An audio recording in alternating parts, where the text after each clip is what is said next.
Hello everyone, আশা করি আপনারা সকলে খুব ভালো আছেন আর আমিও ভালো আছি। আজকে যেহেতু বৃহস্পতিবার, সকাল সকাল বাড়ির সমস্ত কিছু সেরে গোপাল সেবা দিয়ে মা লক্ষ্মীর সেবা করতে বসে পড়লাম। আর যেহেতু বাড়িতে পুজো না সেরে আমি মণ্ডপেও যেতে পারবো না, তো তার আগে বাড়িতে পুজো সেরে নিলাম। আর বৃহস্পতিবার মানে অনেকটা সময় সাপেক্ষের ব্যাপার, অনেকটা টাইম লাগে, জানি না কার কার লাগে, তবে আমার প্রচণ্ড টাইম লাগে পুজো দিতে।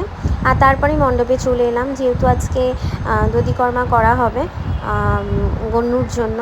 আর আজকে ভোগও যেহেতু দেওয়া হবে, তো তার জন্য সকাল সকাল চলে এলাম মণ্ডপেও পুজো সেরে বাড়ির। আর সেই সময় একটু মনটা খারাপ হচ্ছিল, তার কারণ যেহেতু পুজো শুনতে ভীষণ ভালো লাগে, কিন্তু পুজো যখন চলে আসে, মানে পুজোর দিনটা হয়ে যায়, তার পরের দিনটা সত্যি খুব মনটা ভারাক্রান্ত হয়ে যায়। কারণ বিদায় দেওয়ার মুহূর্তটা না সত্যি খুব কষ্টকর, সেটা ঈশ্বরের ক্ষেত্রেই হোক কিংবা মানুষের ক্ষেত্রেই হোক।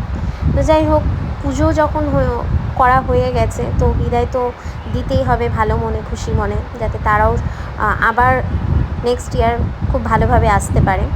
তো বাড়িতে তো আমি বৃহস্পতিবারের পুজো সেরে মণ্ডপের পুজোও সেরে নিলাম। আজকের ব্লগটা এখানেই এন্ড করছি। ব্লগটা ভালো লাগলে লাইক, শেয়ার অ্যান্ড সাবস্ক্রাইব করতে ভুলবেন না। আজকের মতো এইটুকুই, চলো টাটা।